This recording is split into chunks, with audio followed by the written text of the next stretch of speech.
Well, good evening, everybody. And I always try to start these things on time. And I bet, though, the people in the audience now who are panicking because it's just going to be a repeat of last month when Dudley Giles cocked up in right royal fashion and just forgot to turn up. My apologies to everybody who signed up for last month's talk on Hague to be delivered by Alex Churchill and Andy Locke. Everything was going swimmingly that day, but you just can't legislate for incompetence. And I was gaily sitting downstairs eating supper when I should have been upstairs in the studio running the session. I don't know. It's age. It has to be age. So I've apologized so many times to so many people because I am so embarrassed. But thank you very much indeed, everybody, for turning up this evening and for the talk by Dr. Zack White that we're going to receive this evening. Once again, I always give people a little time to come into the room before we start the session. And to do that, I run through a few housekeeping rules to help those people who are watching the session live. And there are over 70 people who have registered for the event this evening. And people are, as I can see, joining as I'm speaking. So Demio, the platform that we use for these talks, relies entirely on the strength of your broadband connection. And hopefully you will not have any problems at all this evening watching this talk. But if you do, if you have problems with your audio or with your video, then there are 3 immediate action drills that you can take which will help you solve that problem. The first immediate action drill is what I always call the IT crowd solution, and that's just to refresh your page. And it's easy to say that, but there are some people that actually don't know how to refresh the page on their browser. So on most browsers, on the top left of your browser window, you should see an incomplete circle with an arrow on it. That's the refresh button. And if you're having problems with your video and audio, if you click on the refresh button, 9 times out of 10, that will solve your problems. The second IA drill is another IT crowd solution, and that's simply to come out of the browser and come back in again using the same link. And the third IA drill, if those first 2 don't work, your third IA drill is available to you if you've got access to another browser. So you might be watching this evening on Chrome or Safari or Microsoft Edge or Firefox. All of those browsers work with the Demio platform. So I'm using Chrome this evening. If I have a catastrophic failure with Chrome, I can always switch to Safari. And once again, just use the link that you were given to join the session this evening. Okay, that's enough by way of waffle from me. I'm now going to ask our speaker this evening to come on stage and join me. And welcome Dr. Zack White, who is known to many of you, I'm certain. I was saying to him earlier, I think he's carving a field for himself as a knowledge expert in the field of Napoleonic warfare, and particularly in the area of something which is dear to my heart as an ex-provost marshal, discipline and well, just basically discipline in the army. So that was really the area of Zack's PhD. It's something he's written on extensively, and it's an area that he's going to share with us this evening. We will be taking questions at the end of the session, and as I've said at the top of the page here in the chat box, we always find it easier if you write your questions as they occur to you during the talk. If Zack then subsequently covers the question in his talk afterwards, well, then I simply won't pose that question to him. But if you write the question as it occurs to you, it saves the faff of trying to rush it at the very end of the talk. So for me, without further ado, I'm going to leave the stage. I'm going to put Zack's slides up before I do, and then Zack, it's over to you. Brilliant. Well, thank you very much, Dudley. as you know, you and I have had conversations in the past about your previous role, but I gather you never had to flog anybody. So, well, maybe you consider that a disadvantage. Maybe you'd have found it easier to do your job if you did have the threat of the lash. But we'll discuss some of the ideas around, even contemporary ideas in the 19th century around flogging in due course. Folks, good evening. Thank you, first of all. Thank you for taking the time out of your busy schedules to come and see me, but it is raining outside, so maybe your barbecue got rained off and this was the second best option. Many of you have had the misfortune, and it is a misfortune if you've ever been subjected to it, to hear me kind of riff on themes to do with crime and punishment to the point of boring people to tears. It's something that I have a reputation for. This, however, is not the usual kind of talk that I do on crime and punishment. This is kind of the story within the story, the sort of the bit within the thesis that gets eclipsed by the headline stats. And what follows is, frankly, as much political history as it is military. Most of the time I focus on military and the social aspects of military history. This is much more political in its focus, but it only serves to highlight the extent to which military history does not exist within a vacuum, but how it's incumbent on all military historians to set their research within that much wider social and political context to gain that full picture. Tonight I have for you a story of fraud, lies, and rushed and ill thought out votes on policy changes. In other words, just a typical Friday evening in Westminster. So let's start with the consensus on discipline, the thing that everybody gets hung up on. And this image immediately takes us to the heart of that construction. When you talk about discipline in Wellington's army during this period, the first thing people think of is the lash. And, that perception that everything in terms of maintenance of discipline within Wellington's army comes down to the medium on flogging. Of course, there is a very significant kernel of truth within that. As part of my PhD, I put together a crime and punishment database consisting of 9,212 cases. And now across those cases, that covers a period from 1808 through to 1815, so 11 calendar years.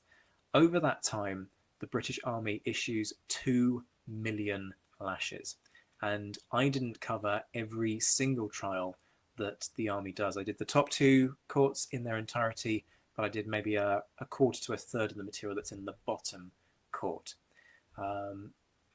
So you can immediately see those stats as a very convincing, very compelling vehicle for driving forward this thesis that it's all about flogging in the British Army during this period.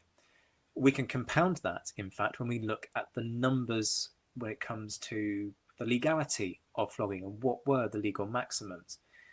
As of 1807, regimental courts-martial could issue 500 lashes in a single punishment.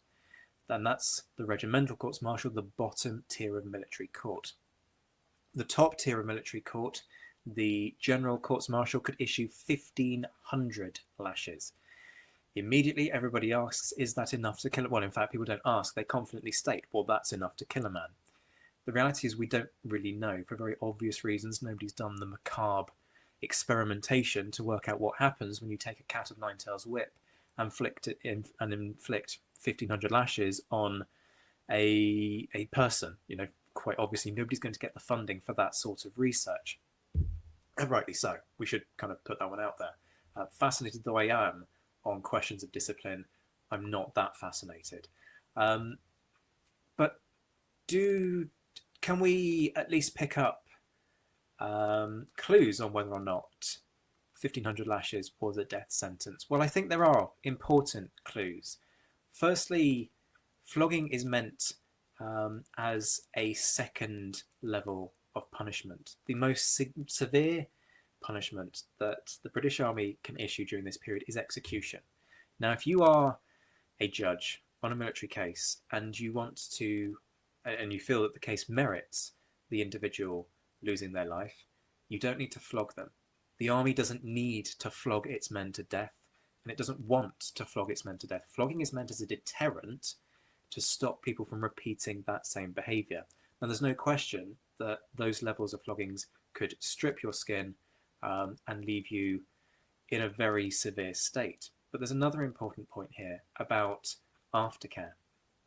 I have not seen convincing evidence to suggest that large numbers of those who receive these floggings actually end up hospitalised. Now, there are plenty of indications that people received treatment after floggings. Of course, they would need to.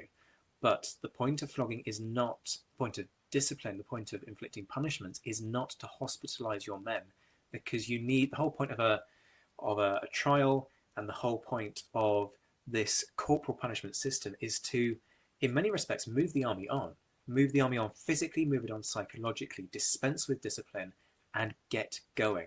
This is why Wellington doesn't like the idea of solitary confinement for a number of reasons. Partly he thinks it doesn't work, but also he doesn't like the fact that he needs to make an example and get back to the actual day job, which is making the army do its job of fighting this war. Nonetheless, you put those headline stats together, the 2 million lashes, the 1,500 lash punishment, and you can very easily see where we get to Roger Norman Buckley's assessment that British military discipline was capricious and arbitrary and based on terror and torture as public spectacle. Now, there is a kernel of truth within Buckley's assessment. I've said on many occasions that I disagree, and I've explained the reasons for that disagreement, and I will touch on some of those thoughts tangentially over the course of this talk. But I do want to sort of drive forward with the meat of what I want to talk about to you tonight, which is the political process of reform of that system that I've just laid out to you, that flogging system, and the ambivalence, the motivations, and the reasons behind it. Because like all things in history, like all things in life, there is a far more complex and infinitely more nuanced reality that underpins how you take that theoretical system, that theoretical ability to issue 1,500 lashes, and then apply it in practice when you actually need to on campaign, in theatres of active operations, where you have a whole myriad of considerations that mean you need to be pragmatic and you need to be discretionary in how you apply the law and make really important decisions on whether or not you're going to apply the law to the letter or take a very different tack. Now, flogging is the perfect place to start with this kind of contested nature of discipline, because as you're going to see, there's a lot of argument over what should be done. There are a lot of efforts to move forward certain agendas that then get undermined by other individuals securing their concessions and their reforms, that really kind of sees discipline becoming a system almost pulled apart because varying actors are trying to pull in different directions. And as I say, flogging is a really good indicator of this, because we're going to start with these two folks, King George III and Frederick, Duke of York and Albany, who of course ends up being Commander-in-Chief. Now, the King in 1807, and this is part of the reason why I was keen to sort of start this period of research in sort of 1807, 1808, looking at how the army sort of transitions into the Peninsular War and then all the way through the Peninsular War onto Waterloo and then out of the war into the Army of Occupation. Because in 1807, the King finds a court-martial case passing across his desk, as is the way of these cases. It's not the case that a commander clicks his fingers and somebody finds themselves tied to the lashing tree or the halberds. There is a process of very careful judicial review all the way through this system. The courts pass a sentence, that's then reviewed by a regional commander of the forces. If necessary, that then gets kicked upstairs to the Judge Advocate General, who I'm going to talk about in great depth tonight, a legal professional whose job it is to oversee and administer military law and advise people in the field on how the law needs to be applied. And then, if it goes to the JAG, it has to, by law, be laid before the King for the King's opinion. So, in 1807, a 1500 lash sentence finds itself on the king's desk. And King George III offers his opinion, and it is his opinion and his comments stated as such, that in his opinion, that 1,000 lashes is quite enough. Now, the trouble with that is clearly what you've got here is a situation where the king is trying to say, look, we don't need to hand out 1,500 lash punishments. 1,000 lashes, it gets the same message across. He's trying to apply that leverage to make courts kind of issue lower sentences fundamentally. But it's an opinion. It's not a direct order. And what that means is that it can and was ignored. Now, I've only ever come across 1,500 lash sentences being issued on 3 occasions over the period that I've looked at. So across 9,000 trials, that's not bad. But the king's directive that 1,000 is quite enough is ignored. 1,200 lash punishments are issued on a handful of occasions. Off the top of my head, I believe it's 7 occasions, but I would need to double check that. Details when the book eventually gets published. Lord knows when that will be. But because it's not a direct order, the king doesn't get listened to, fundamentally. 1,200 lash punishments are issued, and importantly, they are inflicted. So the king's word is not the end of the matter. Then we'll move across to the Duke of York, who in 1812 brings forward a really significant change in how regimental courts-martial hand out floggings. In a direct order, i.e. having probably, we can't prove it, but probably learnt from his father's example, he issues a direct circular order to all regiments, which states that the maximum flogging that will be issued by any regimental courts-martial is 300 lashes. In the stroke of a pen, he takes 40% off the maximum sentence. Now, straight away, we've got to ask ourselves an important question here. What's the motivation behind this? Why are they doing this? Now, when it comes to the king, I think we can... Obviously, the king never wrote down anything in any detail on this matter. I think we can be reasonably confident, however, that there's a pragmatic benevolence going on here. And we'll see this played out in just a moment when it comes to death sentences. But it's not a good look for the king who these men are fighting for to be signing off on exceptionally harsh punishments. If he can demonstrate a degree of benevolence, if he can show an inclination towards mercy, that creates a positive kind of mood amongst his men, and they are his men, it is the king's army, when it comes to their considerations of the king. The king is not the martinet, and that's an important consideration, I feel, in terms of how the king wants his troops to feel about him. When it comes to the commander-in-chief, I would argue that we need to remove the Mary Ann Clark scandal from the timeline of what York does. And I think if we do that, we actually see a continuity across his period as commander-in-chief.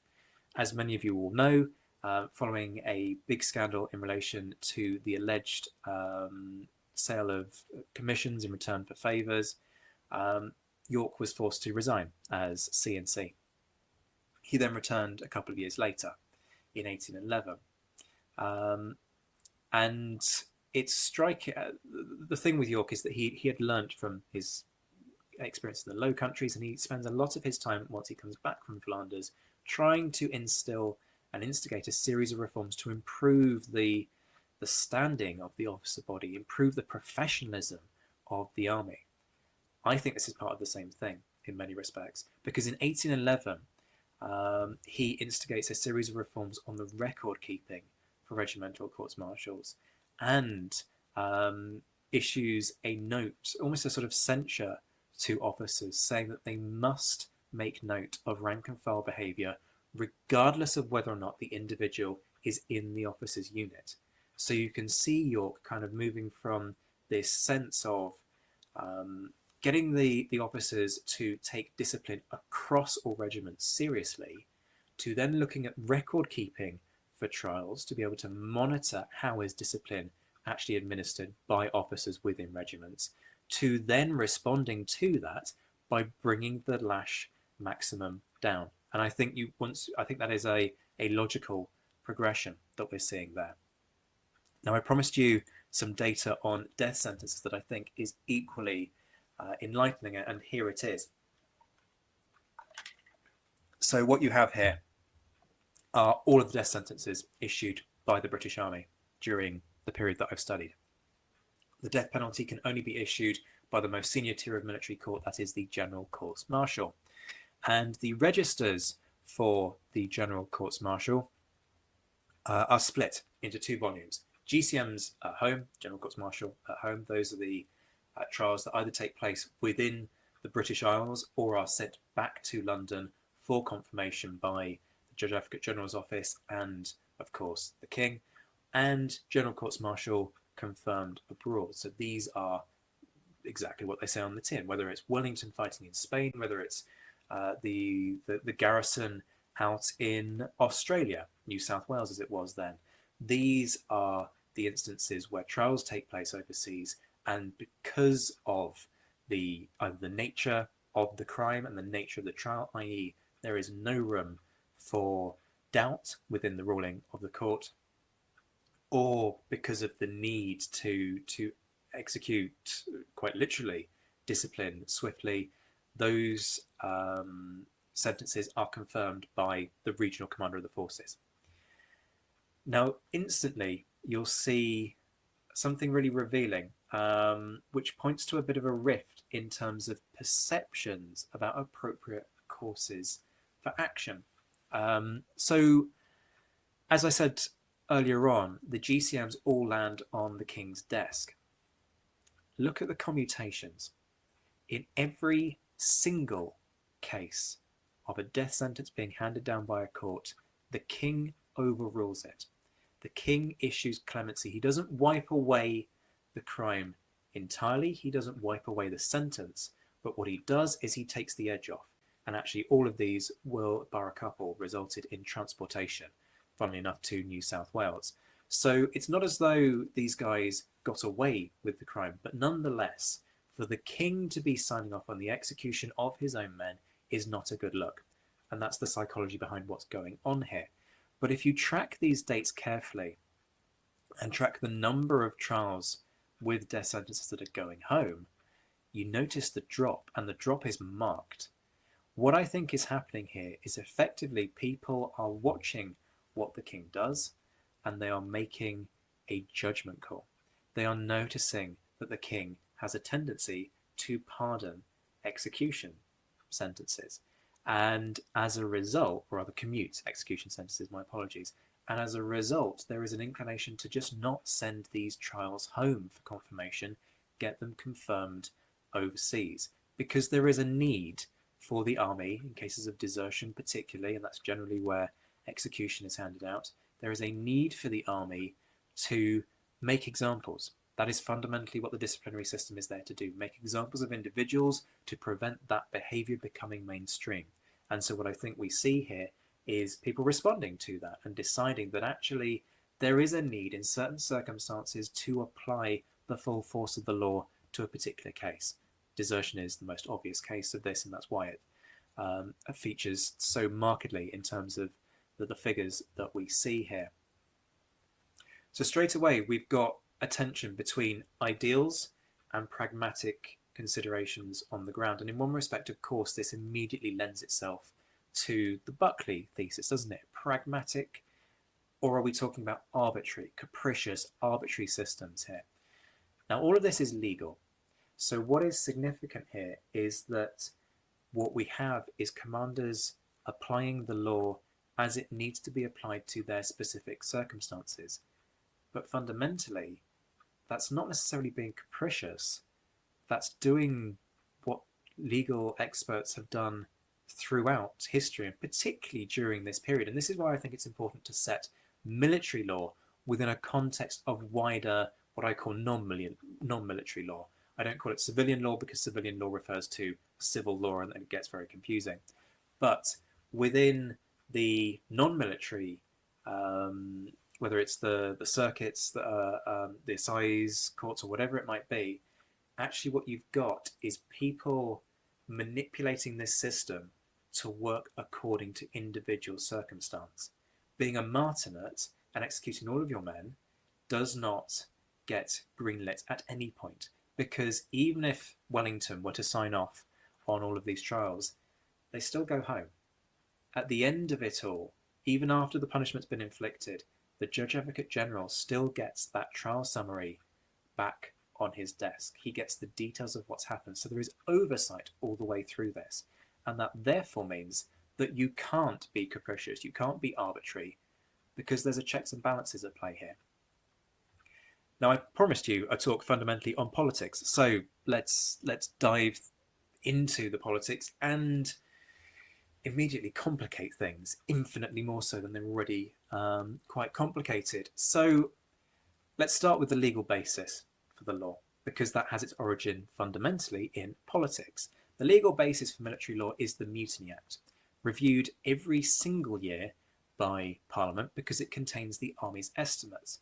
That therefore means that the Mutiny Act is the, I believe, certainly if it's not the most, it's one of the most scrutinised pieces of legislation in the country during this period. Without fail, Parliament has to look again at the Mutiny Act, debate its provisions, because it's got to sign off on expansions or reductions in the size of the force. If Parliament doesn't sign off on the Mutiny Act, the Army doesn't get paid. It is as simple as that. So military law is constantly on the political agenda because it has to be. Off the back of the Mutiny Act, you then get the Articles of War. The Mutiny Act empowers the Articles of War to be written, and these basically take the legal provisions of the Mutiny Act, strip out the legalese, if you like, and make them a practical working document that breaks down the provisions of what the Army needs to do day to day and outline the punishments that can be issued if somebody is found in breach of the provisions of the Mutiny Act. Now, in terms of how that process of review works, there is a secretary, some of you may not be familiar with this, so there is a Secretary of State for War in the Colonies for much of the period that I've looked at. That's Bathurst fundamentally. Before that it is Castlereagh, and there's a Secretary at War, a separate position, and that's held by Palmerston. Now it's Palmerston, the Secretary at War, who brings forward the provisions that will be changed within the Mutiny Act, which are then debated. So there is a review of this process at ministerial level every year. Now, let's add another layer in here. The Judge Advocate General. The Judge Advocate General is basically tasked with overseeing the entire system. The position is held by 3 individuals in the period that I've looked at. Initially, it's held by Richard Ryder from November 1807 to November 1809. Then Charles Manners Sutton, the big reformer, as I tend to think of him, November 1809 to June 1817. And then John Becket from June 1817 to May 1827. It is a quasi-political position. And the offices of the JAG are initially in Fludyer Street, which is now underneath the Foreign Office, before being moved to Downing Street. They actually occupy what is now the Chancellor's residence. So these guys were close to the centre of government, albeit at a time when government bureaucracy was just beginning to expand. So they're close to the epicentre. Does that mean that they are regarded as being as significant as those dealing with foreign policy? No, of course it doesn't. But nonetheless, they are close to that heart of administration. So some background on these individuals. It's very striking that they all have legal training. That's absolutely essential to this work because they need to be able to apply legal assessments to their day-to-day job. So Ryder was admitted to the bar in November 1791. He'd done his MA at St John's College, Cambridge, and had been admitted to Lincoln's Inn in 1788. Manners Sutton was a Cambridge man. He went to Trinity and then also went to Lincoln's Inn before being called to the bar in May 1806, and he practiced on the Western Circuit.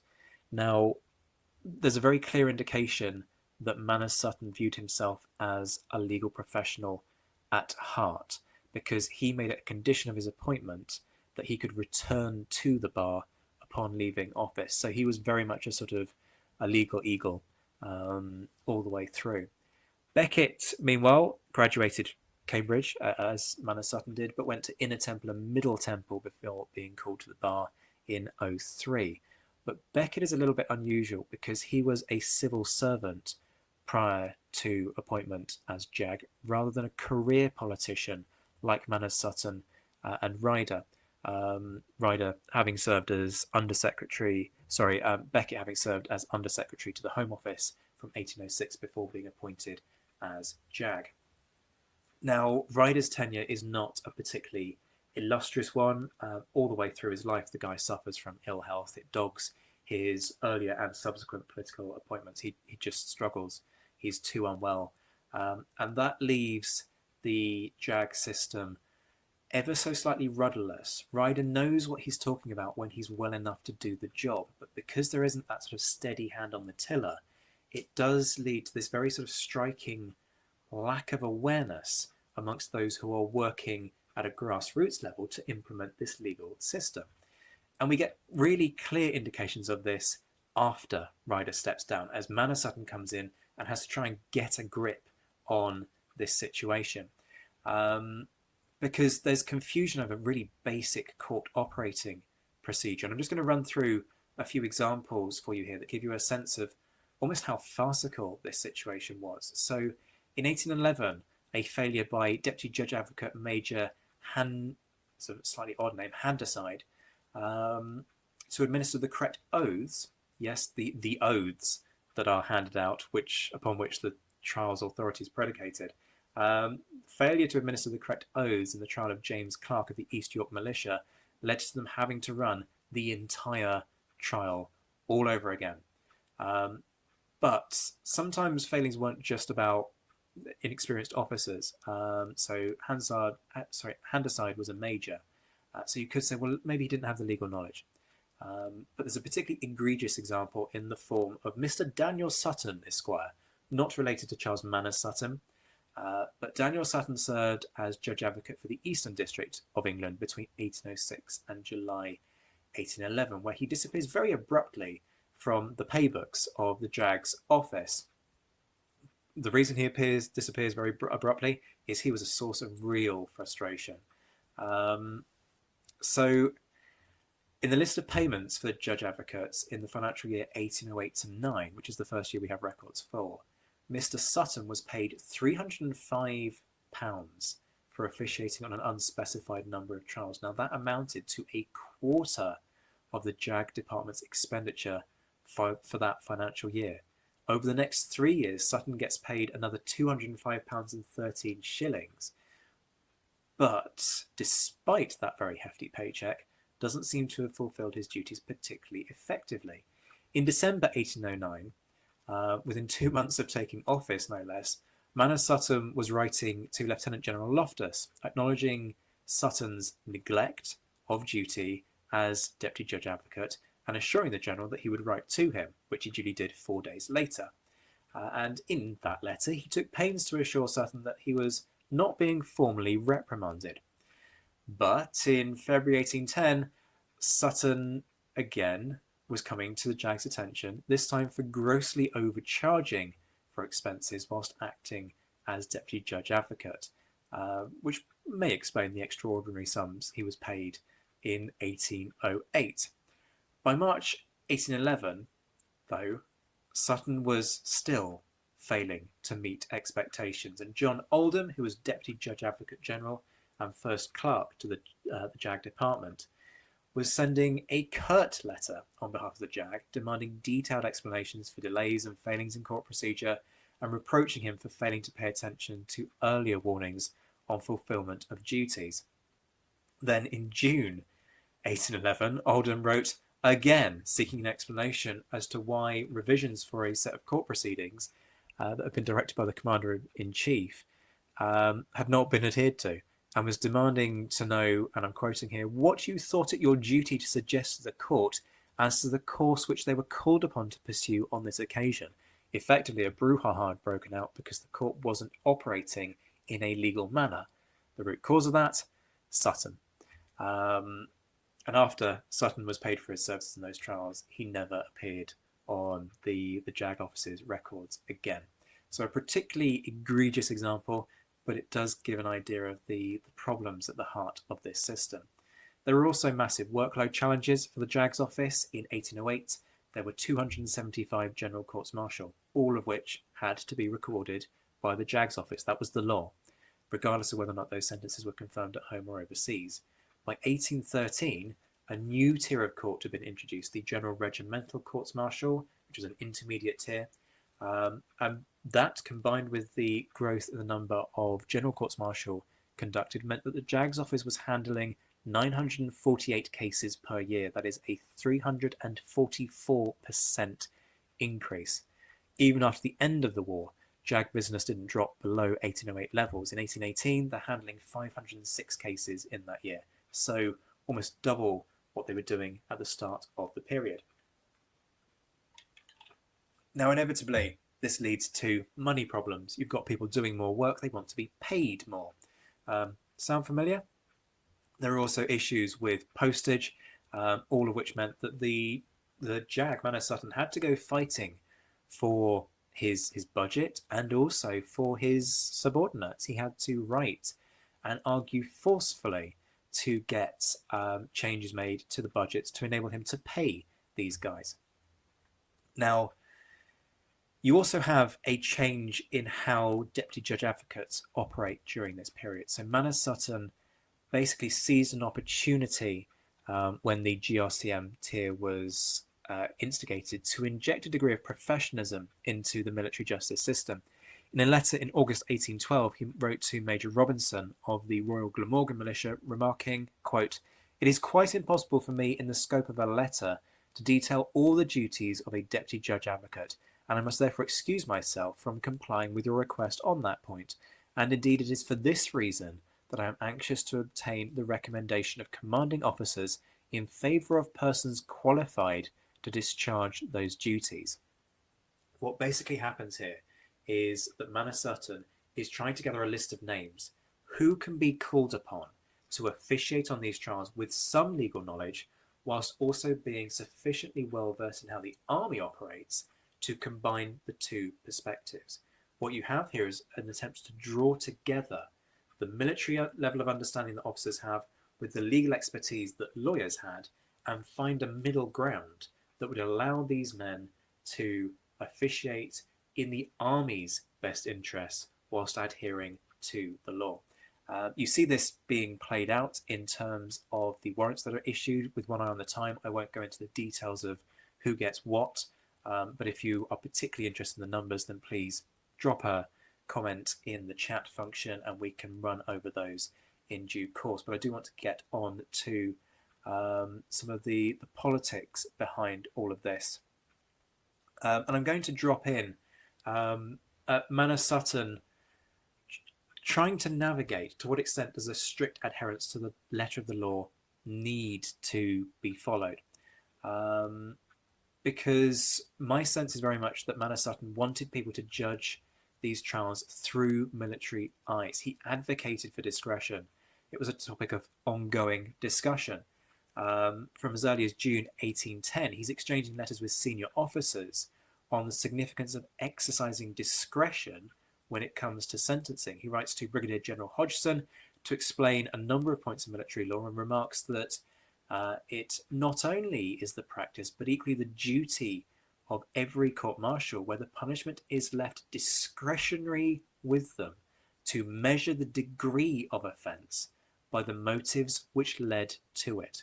Put simply, Manor Sutton is recognising that aspects of military law were deliberately written in the Mutiny Act and the Articles of War in such a way to allow flexibility when it came to sentencing guilty soldiers, allowing them to take extenuating circumstances into consideration, just like all legal systems.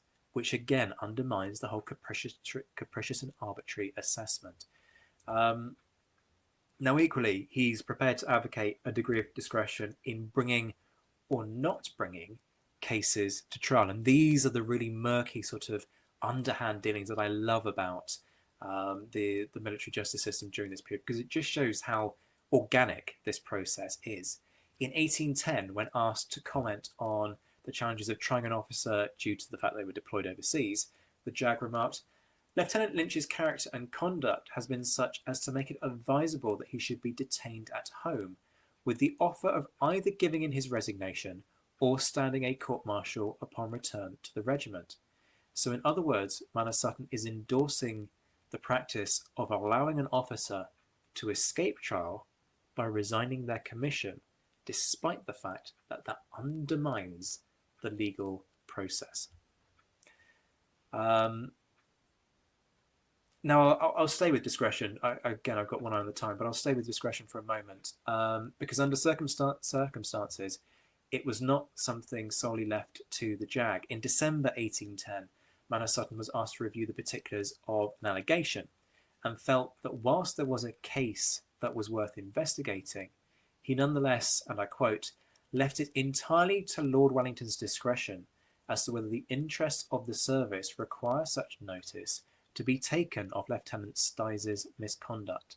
This is a point that is echoed through the correspondence. A few months later, the JAG confirms that there was a clear case for trying Captain Fryon for making false oaths to the monthly abstracts and pay lists of the regiment. But discretion was abundantly evident when he went on to remark that it must be for Sir David Dundas to determine whether the inconvenience attending such a course of proceedings in the consequence of the present state of the forces in and near Bermuda counterbalances the necessity, which seems very urgent, of thoroughly investigating in the only legitimate mode the conduct of Captain Fryon. Now there's an admission that's astonishing when you dwell on it. The JAG was basically saying that yes, there's a clear case to answer here, but that might be a secondary concern to the challenges of assembling a general court-martial that needed to consist of 13 officers when it came to the forces deployed in the Caribbean. But I entitled this slide "Disinterest in Parliament." So where does that come from? Let's look at the parliamentary system here. And one of the key pressures for reform of this system didn't actually come from the JAG per se. It does come from the JAG to a degree, but it significantly comes from Parliament, where Radical MP Sir Francis Burdett attempts to lead the charge here, repeatedly questioning the appropriateness of the Army's punishment system. He calls MPs' attention to specific instances, so in one case where a threat of punishment has allegedly led to the suicide of the accused. So he brought, in June 1811, the attention of the House to a case where a soldier had cut his own throat, he claimed, for fear of being flogged. Manor Sutton had to go away and investigate this, and then confirmed a few days later that Burdett was just plain wrong. The individual had deserted upon receiving his bounty money and had committed suicide before the sentence of the court-martial had been promulgated. Now, Burdett raised a seemingly similar instance in 1817, where he believed that the threat of flogging had resulted in a sentenced soldier committing suicide. The case which Burdett referred to had apparently been printed in the Carlisle Journal. Now, in reality, when you look at the papers for the period, sure, general courts-martial results occasionally appear in the papers, especially for those of officers, but there isn't a lot of hype around, particularly floggings. There isn't this sort of detailed discussion about their morality, which Burdett was attempting to suggest had ensued. In reality, press consideration of flogging and its question is scant. It's almost non-existent. In the case that Burdett raised in 1817, again, Manor Sutton investigated. That was his responsibility. And he informed the Commons a few days later that Burdett was, again, just misinformed, having confirmed from the regional commander, Sir John Byng, that the remainder of the sentence that this guy had received had been remitted before the prisoner committed suicide, and that the individual, who was a bigamist, had, in Byng's opinion, killed himself in despair, and I quote, at finding himself married to a worthless and abandoned character in the form of his new wife. Quite a damning assessment on the lady in question. What I find particularly telling is Wilberforce within all of this. Wilberforce, of course, being the leading humanitarian of this age, right? Everybody knows that he's the guy who spearheads the campaign to abolish first the slave trade and subsequently slavery. When Wilberforce hears these deliberations in Parliament, he stands up and he uses language that is very strikingly similar to the comments actually that people are using to argue against the abolition of slavery. He says that, and I quote, he should be afraid of adopting suddenly so material a change in what was deemed to be so essential to its, i.e. the army's, discipline. In other words, Wilberforce is going, it's not practical. It's not the right time. This is just not the way to go about it. Burdett tries to bring amendments. They all fall flat on their face. They scarcely ever receive more than 10 votes in favour. It's an uphill battle that he never succeeds in winning.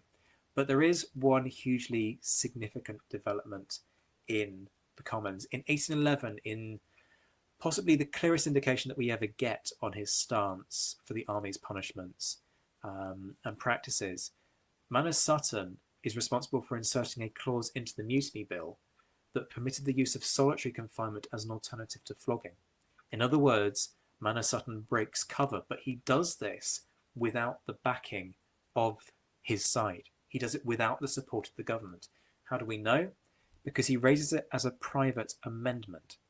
It's not government policy to insert this, because if it had, it would have been presented as such by Palmerston, not by Manners Sutton.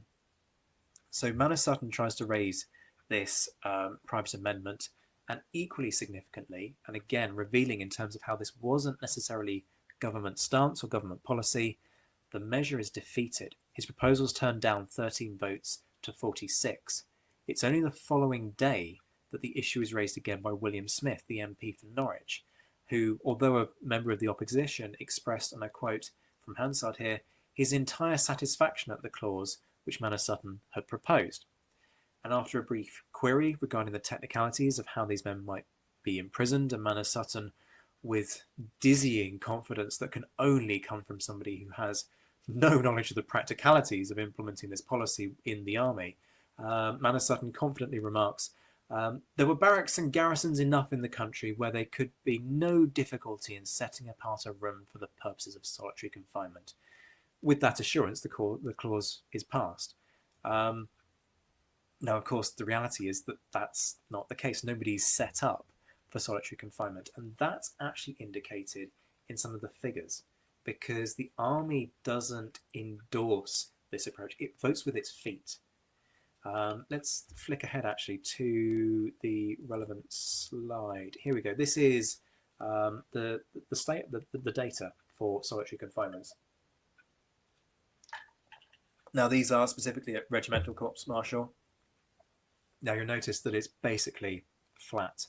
So this is split in terms of the prevalence. And it's basically flat all the way through to 1811. Then you get this brief swell in 1812, 13, before it starts to drop away again in 14 and 15. It's not actually, in fact, until Manners Sutton leaves office in 1817. And you can track this to the month.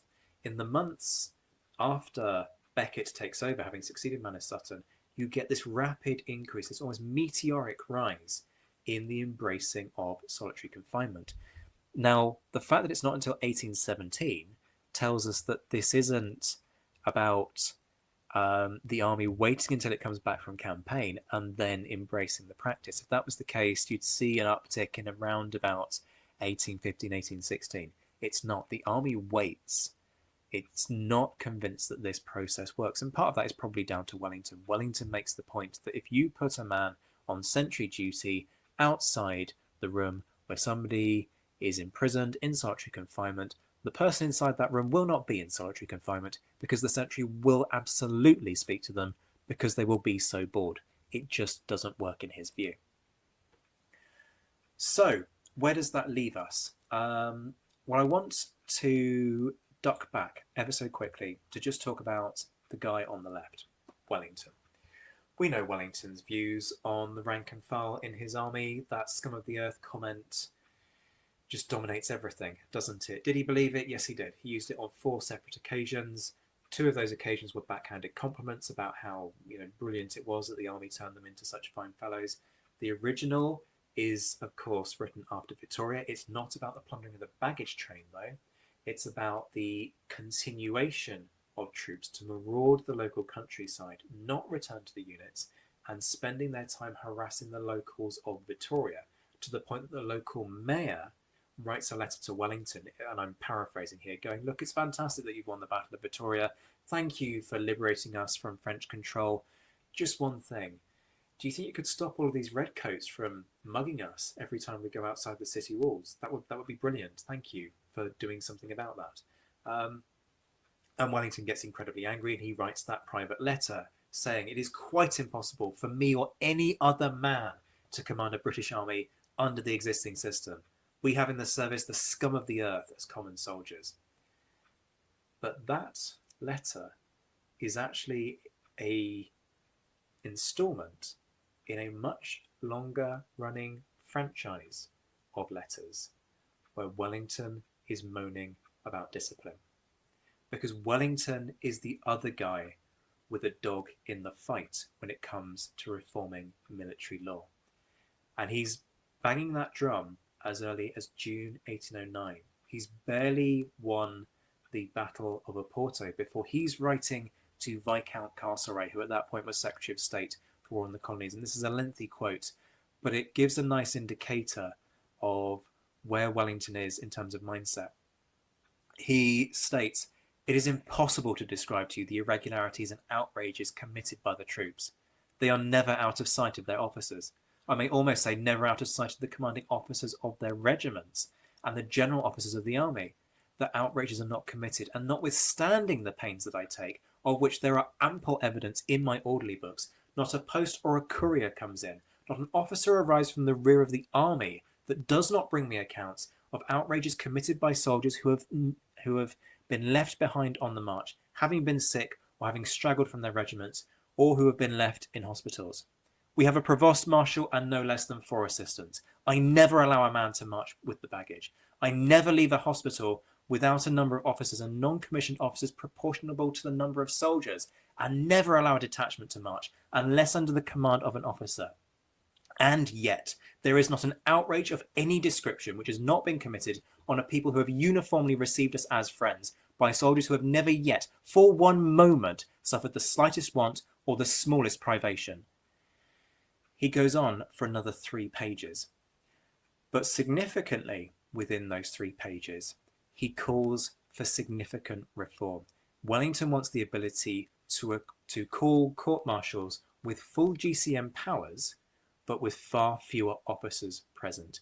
Generally, a GCM, a General Courts-Martial, should have 13 officers present.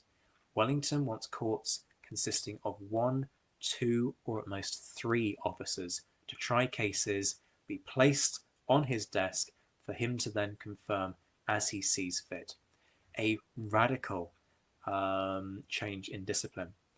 And it's not the only time that he pushes for these reforms. There is an issue with Wellington's correspondence around the time of 1811 through to the first half of 1812. The ship that was bringing back his correspondence for that part of time sank, and those papers ended up at the bottom of the Tagus. They are lost to us. But in November, I believe it's November, apologies, I haven't got the date to hand, but I believe it's November 1811, certainly late 1811, he writes to the JAG, Charles Manners Sutton. Now, we don't know the contents of the letter. It's not in the entry books for the JAG's office, frustratingly. But what we do have is the registers within the Wellington papers, which states, and it's only a summary, irregularities of the army. Wellington's clearly been on the warpath again. Necessity of altering the military law. begs him to send out 3 or 4 regular deputy judge advocates. Now, sadly, we've also don't have the replies from the JAG's office for that period, because the crucial letterbook for this period of major reform, which is that kind of first half of 1812, are also lost to us. What we do know is that Manor Sutton did reply, but it was basically a holding reply saying these are significant issues. I need to consider the legal implications of them, so I can't give you an immediate answer, but I will give them my due attention. It's also quite clear from the reply that Wellington had been going on a bit of a charm offensive. He's clearly tried and succeeded in buttering up Manor Sutton, because that reply from Manor Sutton is just a tiny bit obsequious. Eventually, Wellington's position and persistence does yield results, because in July 1813 we have an act for the more speedy and effectual trial of offences committed by soldiers dispatched in places beyond the seas out of His Majesty's dominions. So this basically allows courts of 3 officers to try offences without a warrant. That's major, because warrants are the legal premise for these courts. If you don't have a warrant, you can't try men, because the warrant has to outline the legal authority of the court, the case that's being tried, who signed off on it, all of the really important stuff to say, yes, the legal boxes have been ticked off. Now, the degree of Wellington's involvement in this process is partly demonstrated by the formulation of the courts. He's getting exactly what he's been shouting about earlier on. But also, there's a really telling letter from Bathurst written to Wellington in June 1813, in which he remarks that the legislation had been, and I quote, altered according to your suggestions. This was basically a Wellington bill.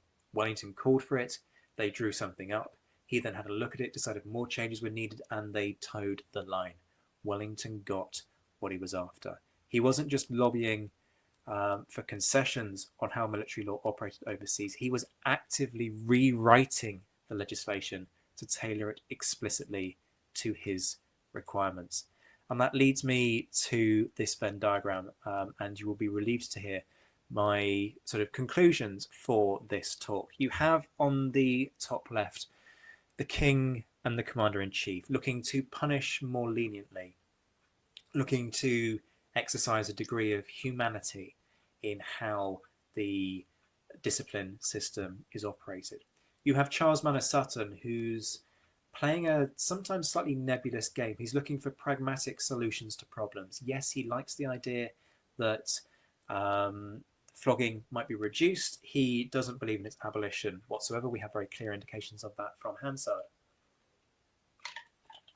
But he's also not in the same room as the Duke of York. How do we know? The General Regimental Courts Martial. It is very apparent from the correspondence that we have following the GRCM's creation that Manor Sutton is left scrambling. He isn't told about this new change in how the military justice is going to operate. He isn't even told that these courts martial are going to land on his desk. If he had been, he'd have turned around and asked for more money for his subordinates sooner. So the left hand really isn't talking to the right here. And then in the bottom right, you have Wellington. Wellington, who needs to move his army forwards, needs to get these cases tried, needs to set that clear example to bring the majority of his men in check. That idea that discipline exists in order to make examples, to create those barriers, lay out what are those lines in the sand, but then importantly, move the army on. Wellington doesn't want a long drawn-out process. He wants to be able to identify a problem, try, punish appropriately, in line with the law, but do so rapidly, and then move the army on, not only psychologically, but also physically. He's got a war to be fighting. He doesn't need this delay of taking 13 officers from their units, removing them to well behind the lines, having them sit at the trial, hear all the witnesses. He needs to just get on with it. And that change in legislation is what makes that practicable for him. So what you have here is a system that is complex, nuanced, clearly, but also very obviously fiercely contested. Hopefully you have seen tonight that the story behind the reform of military law, and you've only had a taster of what there is to run through. This is not a simple process. It's a multifaceted one in which actors pulled in differing and even contradictory directions. Humanity had only a limited role to play, and in many cases, humanity lost out to more pragmatic considerations. This points to the most fundamental point that I want to make across my thesis and across my work on crime and punishment during this period. And it's a point which is often lost in considerations of military law's operation. It sought to fulfill one function and one function only: enable the army to retain its cohesion sufficiently well that it could fight effectively on campaign. That meant discretion was needed at every level, from officers who occasionally turned blind eyes to plundering, to the king offering clemency to his soldiers. Military law was not capricious and arbitrary, it was pragmatic and discretionary. But the question of how to achieve that would be a hotly debated topic for decades after the close of the Napoleonic Wars. Thank you.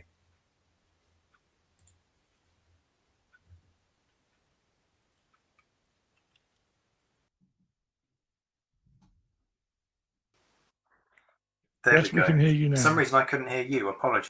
Can you hear me? Yes, now we're back in business. We're cooking on gas. Okay. Sorry about that. When did I cut out? I'm not certain, Zach. I had problems getting back onto the stage, so I'm not certain what went wrong. But anyway, we are here. We've still got some of our audience with us because they haven't yet given up on us, and we do have some questions. So let me pose the first one.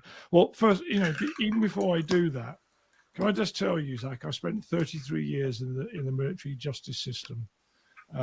Nothing has changed from the times that the tensions are still there. The intentions are still there. The wishes of the chain of command and the wishes of the Judge Advocate General don't always coincide. And yes, so I found that really fascinating. And as James has put in the chat box, the best talk on the period I've heard for a very long time. So thank you. That's very kind of you. But anyway, let's get to the questions that were asked. And the first one comes from Magnus, who asked, how did foreigners react to British military discipline, both civilian and military? Evening, Magnus. Thanks for coming. Good to sort of see you, even though I can't actually see you. So we have this perception that the British are outliers. Oh, the Brits, they love to flog. Only if you compare them to the French. The French don't flog.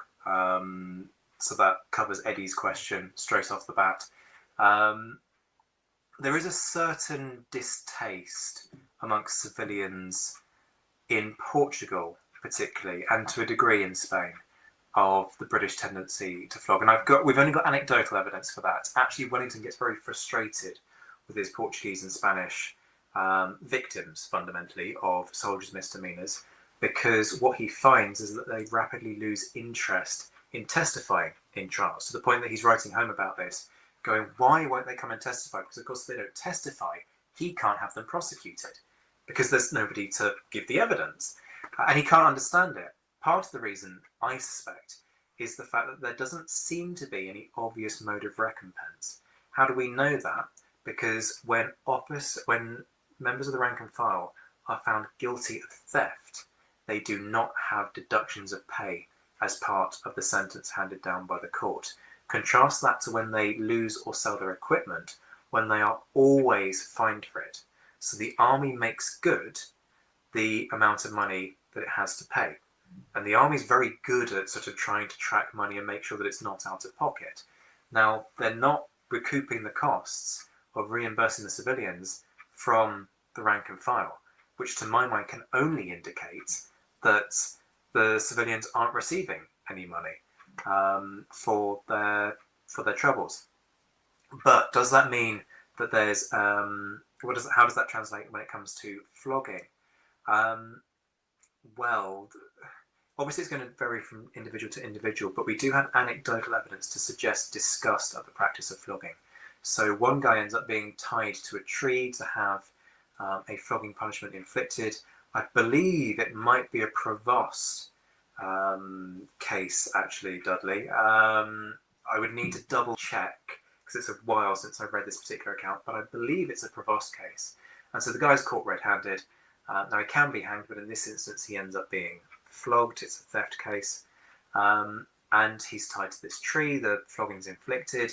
The civilians kick up a fuss. They can't quite believe what's going to happen. You know, they just thought they were going to get their stolen goods back. And that was going to be the end of it. And then once the flogging is over, the civilians go and get an axe and they chop the tree down because they don't want that association in the heart of their community. So there is a lot of, it's a contested area, and it's culturally distinct, and I think that's something that shocks them. But should we be that surprised that the army flogs? Well, no. The army still flogs in military prisons into the early 20th century. So it's a long-standing problem. Are you still there, Dudley? Folks, can you hear me? Can you hear Dudley?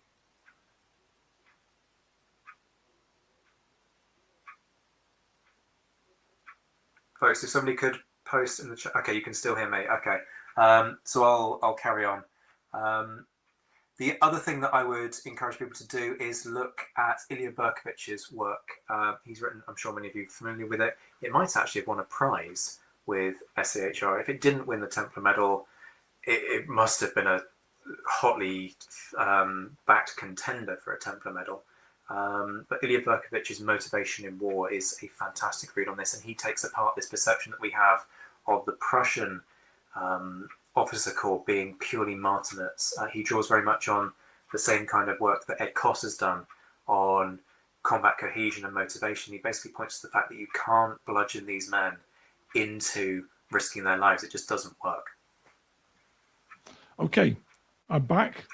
I do apologise for the problems we've had this evening. I think it might be my internet connection that's playing up tonight. Yes, you're right. Eddie had asked the question, did the French flog their soldiers? And you've covered that. Paul's asked this question, do we know the Prince Regent's opinion about flogging? Was he as comparatively humane as his father and brother? It's a great question. All I have for the Prince Regent is quite simply what he does when he has to take over when King George is incapacitated due to illness, because if the king can't sign off on them, then the Prince Regent has to, and he does. And the Prince Regent continues what his father has done in terms of that process of commutation for death sentences. Now, is that because Manor Sutton sits down with him and says, look, this is the established precedent, don't rock the boat? Or is that because actually the Prince Regent shares that perspective? I'm afraid we just don't have any, I've never come across any evidence that's indicative on that, I'm afraid. So sorry, I can't give you a more useful and interesting answer. Okay, maybe you can for this one, which I'm quite looking forward to your answers, Zach. This comes from Eddie again. British Army officers have only recently been routinely awarded a long service and good conduct medal. Officers of my generation shiver when we read that. It being assumed that an officer's behaviour would be beyond reproach. Were army officers ever flogged in this period or merely invited to resign their commissions? Never. Not one instance. There is, I haven't, apologies for folks who kind of perhaps haven't heard me talk about the other aspects of crime and punishment, but most of the time what I do is a kind of a trot through of this fundamentally two-tier punishment system. So when it comes to the rank and file and the NCOs, your options are reduction. Officers and the rank and file can actually be executed. That is where there is uniformity. Beyond that, it's an entirely separated system. Now, in practical terms, the only reason that an officer would be executed would be mutiny, quite frankly, or perhaps desertion to the enemy. But we don't have any cases to suggest that, and nobody in the period that I've looked at is executed amongst the officer corps. Beyond that, though, it's a two-tier punishment system. So for NCOs, you can have a reduction in rank, and then you're generally looking at flogging and stoppages of pay, or solitary confinement as Manor Sutton's reform begins to gradually gather some momentum. Now, when it comes to the officer corps, you have private reprimand. This is the softest of slaps on the wrist. Public reprimand, which is a little bit of a slap in the face. You are told at the head of the regiment that your conduct was, or potentially the head of your division, that your conduct was not good enough, why it was not good enough, and that is deemed an end of the matter. So you're left with egg on your face, but that's about it. And then you have reduction in rank, which is basically a suspension for a certain period of time. So quite simply, they take the date that you used to have in the army lists and they cut a certain number of months off of it, usually in multiples of 3, so 3, 6, 9 or 12 months. Anything beyond that, you're looking at cashiering or voluntary resignation of the commission has been touched upon here, or other forms of discharge. There is the scope to be rendered incapable of serving His Majesty in any capacity whatsoever, which is quite a damning. It does happen. I've seen a few of them, not many though. But that's clearly an indication of you're the kind of character that you can't serve in government. Just go away. We don't ever want to hear your name ever again. But yeah, it's a fundamentally very different system. And as you would imagine for this period, it's about honour-based punishments for officers and financial sanctions, fundamentally, because if you are cashiered, you can't recoup the value of your commission. So if you're a captain or a major, you are losing small fortunes in what you've invested in your career because they own these ranks during this period. But you can't flog an officer for a very simple reason. That's social strata. Officers are meant to be gentlemen. They are meant to be a higher class, the language that they would have used at the time, of being. And so if you then strip them, which is what you have to do, there's a humiliation element to that. You've got to undress the top half of your body to then be beaten with this whip. If you're going to do that to officers, you're basically saying they're on the same level as the men. And that's not how the hierarchies within the military work during this period. Yeah. And this two-tier system is still considered to be in operation today. But of course, there will be officers that are sitting in the audience here that know that it isn't very pleasant being on that constant cycle of duty officer for weeks and months at an end. You'd much rather be dealt with in a different manner. Anyway, I digress. We have 2 other questions waiting for us, and I think we'll leave it at that this evening, Zach. Sure. So the first one comes from Helen. Did the army confine soldiers to barracks and use other methods of punishment like hard labour? Yes, they did, but it wasn't formally legally sanctioned. So a key part of the other talk that I generally end up being asked to do on crime and punishment, and it's nice to have done something a bit different, I must say, this evening. But the other, possibly the most interesting thing, and the thing that really is the basis for my pragmatism and discretion argument, is actually the illegal stuff that goes on when it comes to punishing men. So we have evidence of something called company courts martial, and we also have evidence of officers just circumventing the need for regimental courts martial and being actively encouraged to do this by generals when they review the army for the 6th monthly inspection report. So this is something that pervades every single level of the army's command structure.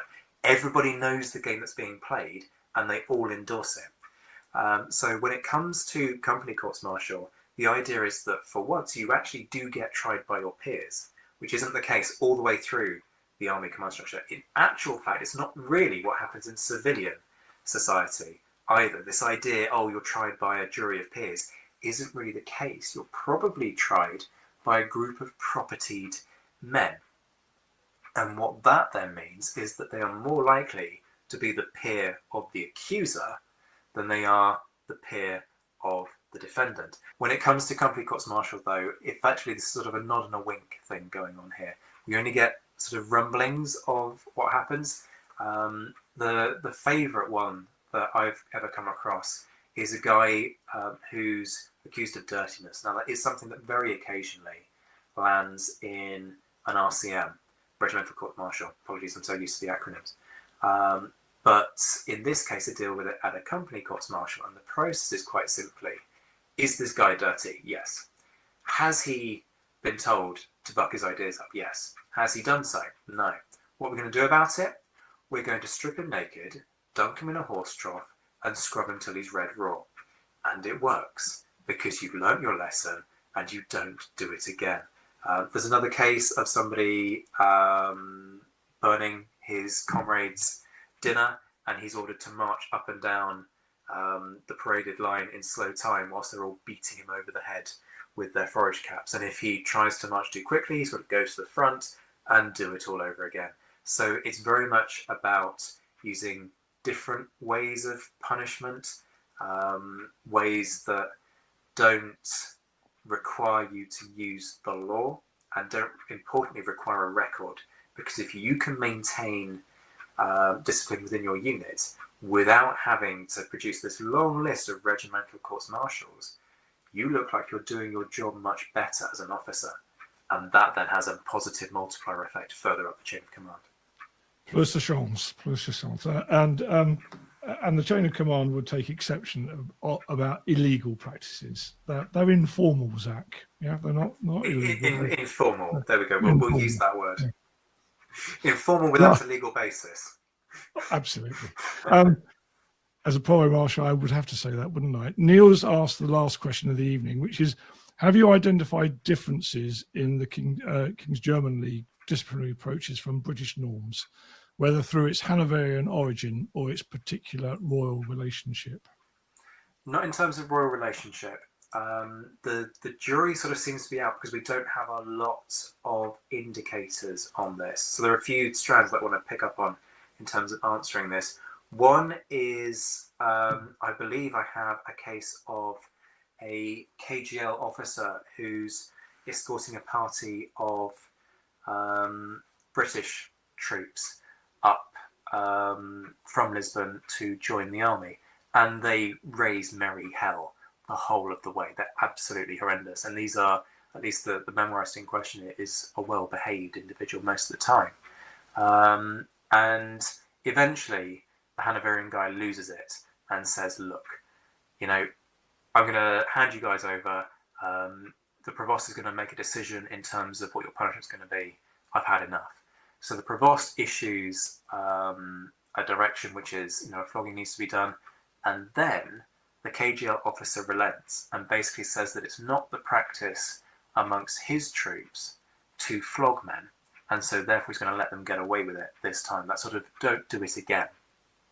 And that's only one example within a very substantial force.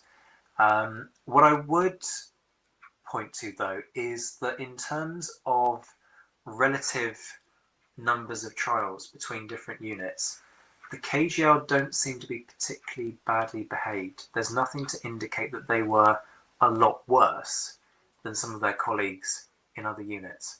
And my favourite one to talk about here is always the 95th Rifles, because everybody thinks that the 95th are so beautifully well behaved and their discipline's superb and everything sort of kittens and cuddles and roses around the door. And actually they have more individuals going through trials than some units where we don't really talk about their discipline in a positive or a negative light. So it's really interesting when you start to delve into some of the material to look at those discrepancies in terms of our perceptions. Now, I should say that there are inconsistencies with the record keeping. So maybe the 95th just got unlucky and were more efficient in terms of their record keeping. I'm sure that's the excuse that the commanding officers would have liked to have used at the time. But yeah, there's nothing to indicate that the KGL were necessarily more draconian, for sure. Thanks, Zack. Okay, that concludes the evening's talk and Q&A session.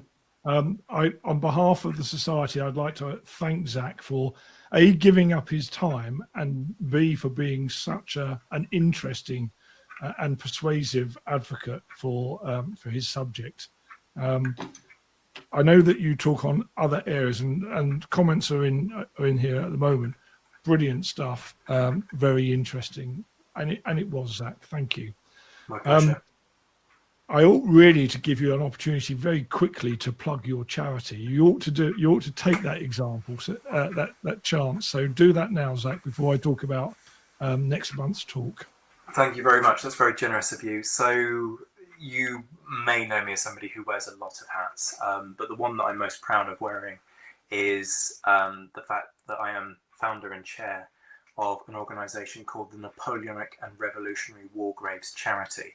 Effectively, think Commonwealth War Graves Commission, but for a conflict that just gets forgotten about. The fundamental premise for this charity is that just because you die in the wrong war, it does not mean that your sacrifice did not matter.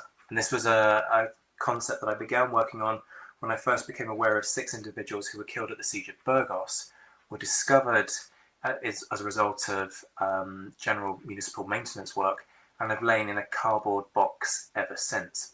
For me, that didn't sit right, and so I inquired to the Commonwealth War Graves Commission and said, look, can we put these guys in a CWGC cemetery? To which the answer was no. Why? Because CWGC has a remit that doesn't extend pre-1900.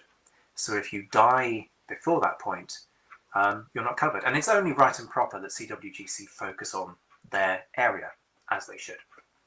But it means that whilst our grandfathers and great-grandfathers have the honour afforded to them, which they should have, their grandfathers and great-grandfathers do not. So NRWGC was founded in 2021. We work on veteran remains, having those arguments in some cases to make sure that people don't go and put these guys on display in museums, which sometimes is the temptation. You know, let's treat these guys as curiosities. No, let's treat them as veterans and give them the dignity that should be afforded to veterans. And invariably we succeed in that don't display argument, but then there's a much longer process that leads to burial. And the other side of what we do is grave cleaning, repair, restoration work. And that's a lot of what we've done in recent times, whether that's the grave of Walter Burke, who was posted aboard HMS Victory at the Battle of Trafalgar, because we cover Navy as well as Army, or whether it's ordinary individuals like Private John Russell, who was a member of the Scots Guards who defended Hougoumont, or William Hewitt, who was the last surviving English officer at the Battle of Waterloo. We go in, we find these graves, which is a whole process in and of itself, and we try and turn those locations into sites of memory, put people in contact with their local links to this period so that they can go, they can pay their respects, and crucially, they can remember. That's the pitch. If you would like to know more, please go to www.nrwgc.com for more information, or contact me directly. I'm on Twitter at ZWhiteHistory, and I'm very happy to tell you a little bit more about what we do, talk you through some of our success stories and our exciting plans for the future. And if you're interested in supporting our cause, believe me, it'd be very welcome, because as of yet, we don't have state backing, so money is always a headache. Thank you, Zack. I'm glad that I gave you that opportunity. It's important work. And I know that there are a lot of people who are grateful for you taking that initiative. Next month's talk is going to be another fascinating talk, and in line with the Society's intention to cover a broad spectrum of the British Army over the centuries. Not only the British Army, of course, but also the Empire or Imperial forces. Mark Zelke, very well-known Canadian writer, is going to give us a presentation on Dieppe, 19th of August, 1942. A battleground that I go to frequently. It's a fascinating vignette, if you like, in the Second World War. Mark is a fabulous talker. So when you leave the presentation this evening, you will be taken immediately to that registration page, and I encourage you to sign up for that talk. But just leaves me to say once again to you, Zack, thank you very much indeed for this evening. To you in the audience, I do apologise for the technical hitches we've had this evening. Put it down to me, it's always my fault. And we will hopefully see you next month. And Zack, I would like to see you elsewhere in a few minutes, if that's okay. Good night, everybody, and see you next time.